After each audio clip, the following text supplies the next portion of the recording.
सत साहेब, सत साहेब।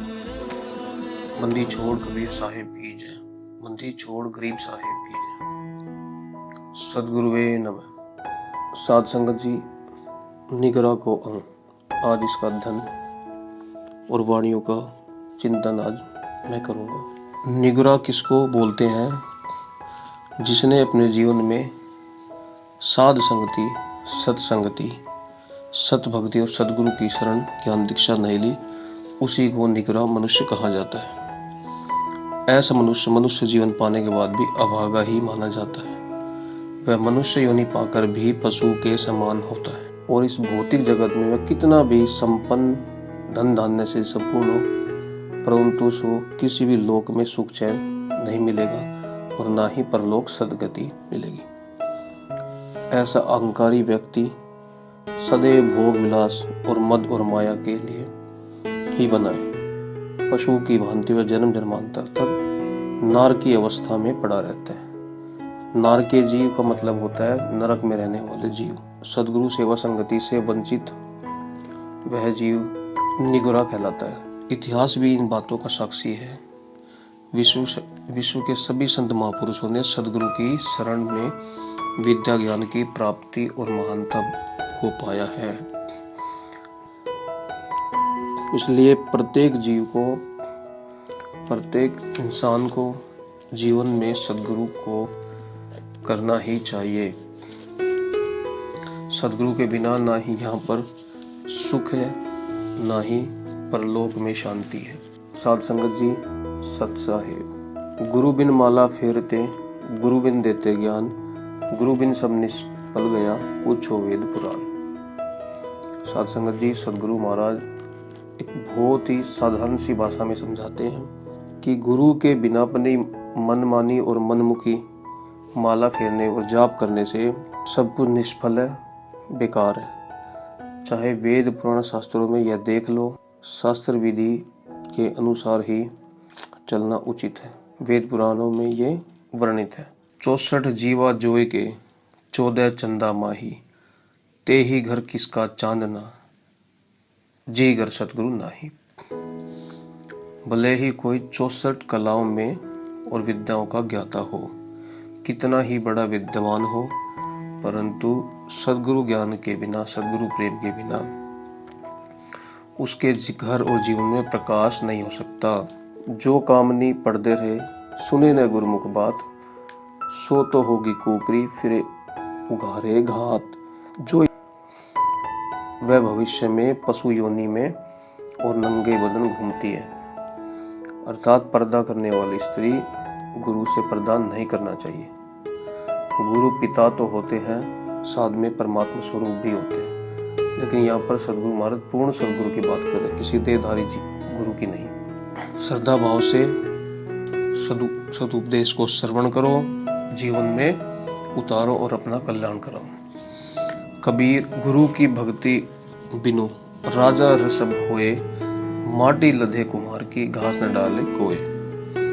साहेब कबीर फरमाते हैं, सदगुरु की सेवा भक्ति के बिना राज्य संपत्ति का स्वामी गधा योनि को प्राप्त होता है। जो कुम्हार की माटी से लदा जाएगा और उसे पेट भर घास भी नहीं मिलती है।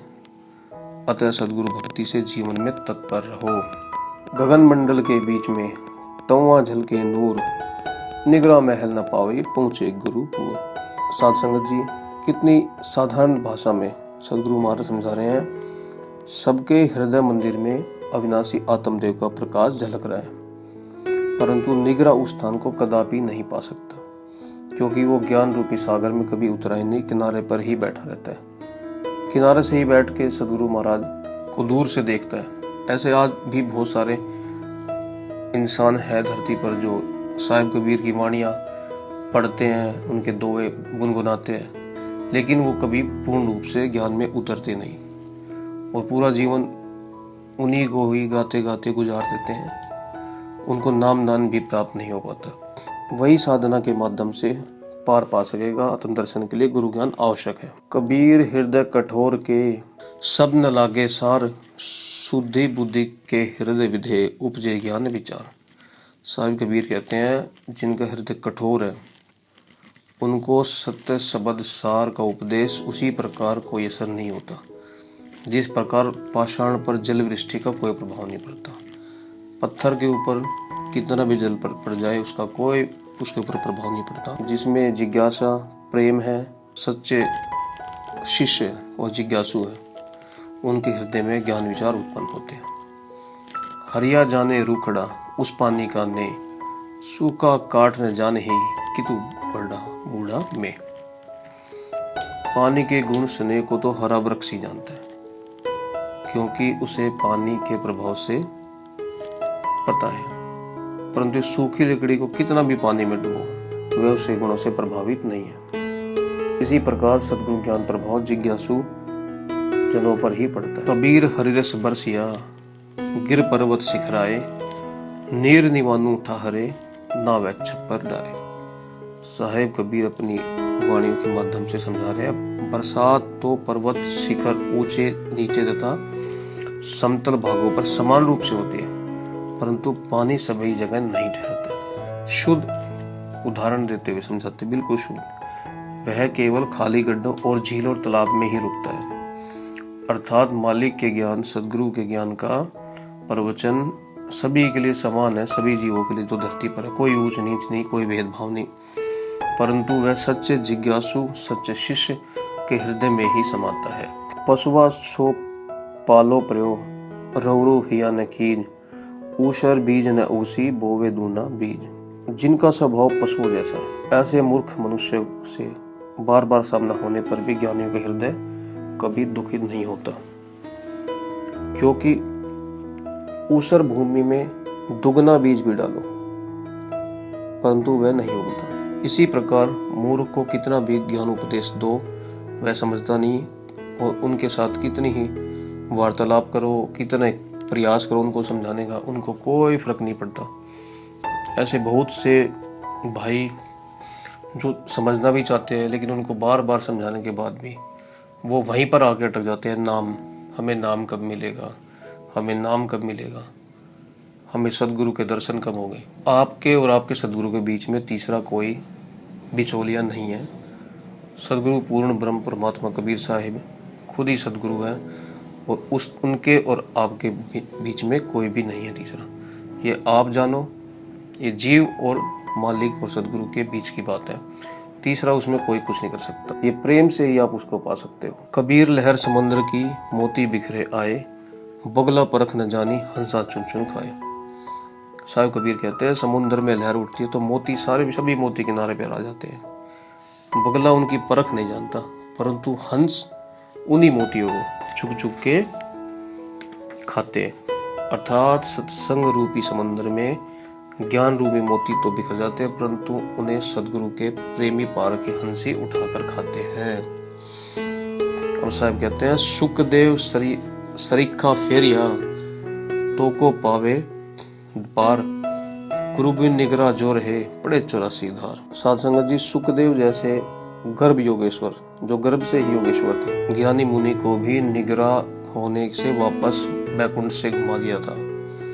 भला फिर साधारण जन बिना गुरु के कैसे पार हो सकते हैं। अर्थात कोई कितना भी ज्ञानी कितना ही ज्ञान अर्जित कर ले, परंतु वह निगरा ही कहलाएगा, 84 की धार में पड़ा रहेगा। कंचन मेरु अर्प ही अर्पे कनक भंडार, कहे कबीर गुरु बेमुखी कबू न पावे पार। साहिब कहते हैं सुमेर पर्वत के बराबर स्वर्ण का दान कर दे, चाहे कितना रत्न माणिक भंडार अर्पण कर दे, परंतु गुरु से विमुख हुआ व्यक्ति कभी पार नहीं हो सकता।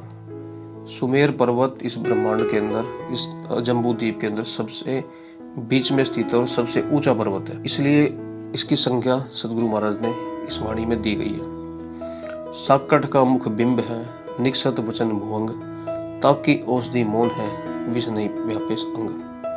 साकट अर्थात निगरा का मुख बिल के समान होता है, उसमें कठोर और तीखे वचन सर्प की भांति निकलते हैं।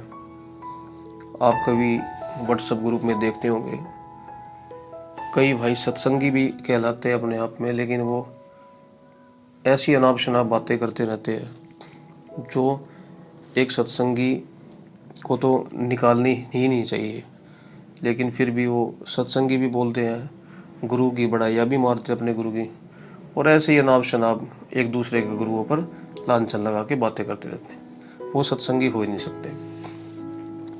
साकट कहा न कही चले, सुनहा कहा न खाए, जो को वह मठ हग भरे, तो मठ को कहा न साए। साध संगत जी, निगरो आदमी भला क्या नहीं पक डालता, सब कुछ ही बोल देता सर। जैसे ही कुत्ता क्या नहीं खा लेता, अपनी उल्टी और पता नहीं क्या क्या खा लेता है, इसी प्रकार सज्जन पुरुषों को उनसे कोई लेना देना नहीं होना चाहिए। अच्छे सत्संगी और पूर्ण सदगुरु के सत्संगियों को निग्र आदमी से बिल्कुल कोई मलिनता नहीं रखनी चाहिए। वो जो बोल रहा है उनसे दूरी रखो। जैसे कौवे के मंदिर पर बीट कर देने से मटका मंदिर की कोई हानि नहीं होती, इसी प्रकार निग्रह की बातों पर कभी ध्यान नहीं देना चाहिए, ना ही उनके साथ कोई जिद जिरह करनी चाहिए। साकट सुकर कुकरा, तीनों की गति एक, कोट जतन परमाद ये, तो न छोड़े टेक।